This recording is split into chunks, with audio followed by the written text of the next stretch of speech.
Hello my dear students, welcome to study aspire. So आज मैं आपको बताने वाली हूँ difference between normal goods and inferior goods.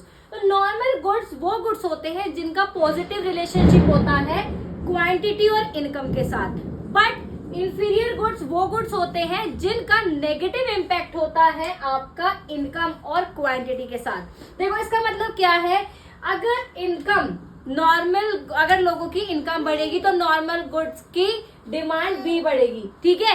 But अगर इंफीरियर गुड्स की बात करें, इसकी अगर लोगों की इनकम बढ़ेगी तो इसकी इंफीरियर गुड्स की डिमांड घटेगी, ठीक है बेटा।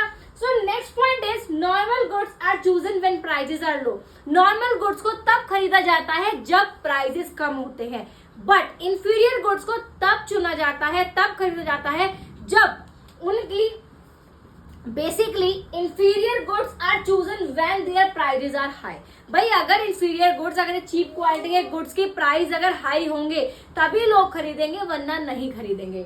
Next point is income elasticity is positive. Normal goods में इनकम इलास्टिसिटी पॉजिटिव होती है और इंफीरियर गुड्स में इनकम इलास्टिसिटी नेगेटिव होती है। अगर मैं बात करूं नॉर्मल गुड्स के एग्जाम्पल की, आता है goods, clothing, house hold items, ठीक है, जो हम सस्ते होने पर खरीदते हैं, फिर इनकम लोगों की बढ़ती है तो खरीदते हैं। बट अगर बात करें हम इंफीरियर गुड्स की, तो इसके एग्जाम्पल जैसे ग्रोसरी आइटम्स, ठीक है।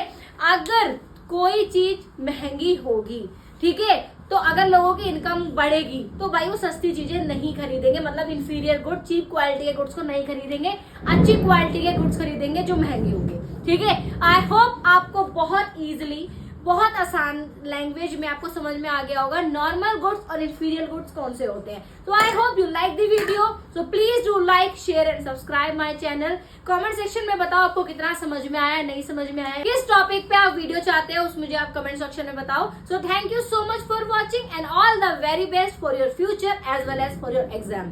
Thank you so